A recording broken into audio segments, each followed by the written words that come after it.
So as reported by Channel 7, Sam Mitchell was quoted saying that Connor MacDonald has been training as a midfielder, even though he'll be playing predominantly forward in 2026. And what does this mean for a Hawthorn midfield mix that is desperate to go one further in September? Let's talk about it. My initial thought is, whilst I never thought that Connor was the answer, even though his draft stats stacked up unbelievably well at the Stingrays, it was going to take more than him anyway. And I'm not suggesting that he's now going to go to 0% CBAs, but what it does is it does open up more opportunity for a bit more hybridity throughout that midfield. The Hawks are going to be able to rotate guys outside of Newcomb, Nash, and Ward. Of course, you've got guys like Josh Weddle, McDonald himself, Moore, Watson, if you need to rotate these kind of guys through there. I suspect even a guy like Jarman Impey might be getting some CBAs this year. We will wait and see. And that even takes into account the fact that we drafted Jack Dalton and Ollie Greaves, who can also get a run through there dependent on how they're going. Me personally, I'm loving the love that Ollie Greaves has been getting from Hawthorn players in the media, particularly James Sicily, who said what I said about half a dozen frickin' times on Daz Talks Footy, which was you're judging an 18-year-old by what he can't do rather than what he can do, and what he can do is outstanding.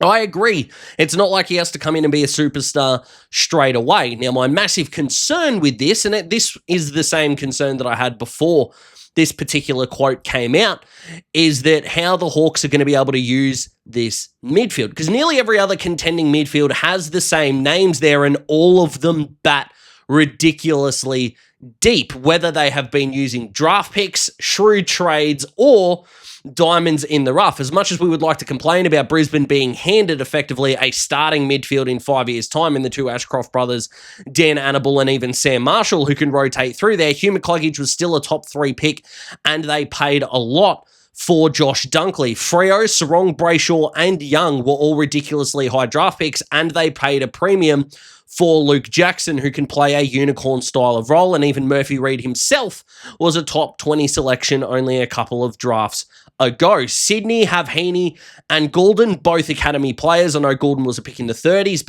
but they got the diamond in the rough with Chad Warner, who was a pick like 39 or something back a few years ago. And yet the Hawks are going with a Category B rookie in Connor Nash, a mid-season draftee, albeit the best one we've had so far in the co-captain Jai, and then Josh Ward, who of course was a pick 7. And part of the frustration around this midfield rotation is the fact that Cam McKenzie has not grabbed this spot by the throat. Again, you look at Brisbane, Neil, McCluggage, Ashcroft, and can still rotate Bailey and Rayner there, who are bona fide forward half midfield CBA options. Freo are going to be able to rotate Murphy Reid, as I just said before, Luke Jackson through that midfield if need be, and that's even before getting Shea Bolton into the equation. Gold Coast, Raul Anderson, pick 1 and 2.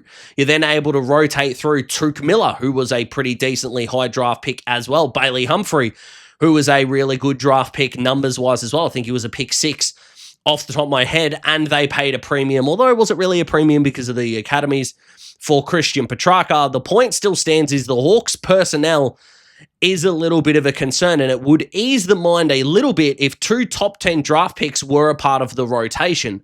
Unfortunately, only one is, and there are still, depending on which end of the cynicism spectrum you are still on with Wardy, and granted, I've definitely come off my don't have any belief in him high horse that I was on a couple of years ago. He's had 4 out of 5 very good finals, but as great as our defense is, and it really was ridiculous, the numbers will tell you that, and as good as our forward line was, led of course by 73 goal season by Gunners, this is still the concern. Now, again, am I saying that this means that we are not going to win anything?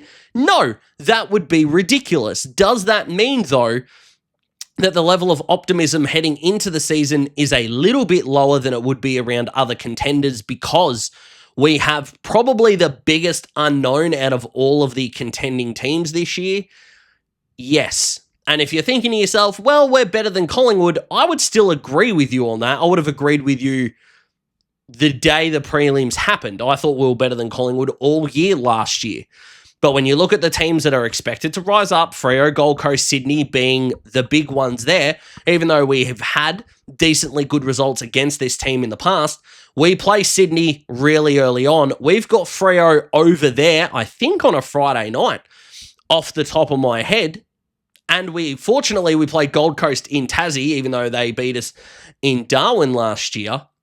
We are now relying upon 2/3 of the ground to be A+, rather than 3 sections of the ground being at an A grade level. If either our defense or our forward line are operating on a 7 out of 10 scale, I'm just not sure whether this group is going to be able to match that yet. More than happy to be proven wrong. You look at the first game we've got against the Giants. Finn Callaghan and Tom Green are arguably better than any of our midfielders. If you were to rank Callaghan, Green, and Oliver against our starting 3 of Newcomb, Nash, and Ward, there is an argument to be made that it's Callaghan 1, Green 2, Newcomb 3, Oliver 4, Ward 5, Nash 6. That's a concern with no Will Day in the side, and like I said before, Frenchie's inability to step up and really hold down that spot. Can he? Of course he can. But the wait and see is what's making me fluctuate between we can absolutely win the flag to kind of shitting myself. And fingers crossed they can get it done. Because again, think about it like this. Most teams that tag are going to tag Jai. Would you happily, comfortably put a lot of emotional security behind someone else that's going to be a big part of that midfield rotation, getting the 3 Brownlow votes, if you will, or getting the 10 coaches votes? I'm not so sure. Weddle absolutely could. How much midfield time is he going to play? It's still a mystery. Weirdly enough, the security that Croc provided as a guy that would be the number 4 actually made me feel better. And now I'm sort of scratching my chin, all 3 of them, just wondering what it's going to be. And I do think, before you have a go at me, that it can get proven really quickly. The wait and see has just been dragged out a little bit. So what do you think about the McDonald not being a full-time mid? Quote from Sam Mitchell. How worried about you about this midfield mix? Comment below. Let me know. Make sure you subscribe for more Hawthorn content. And I promised not to do this, but I'm going to break that promise. I'm going to react to a different piece of footy media because I think it opens up a much more positive conversation than this one. So thanks for watching. See you in the next video. Goodbye.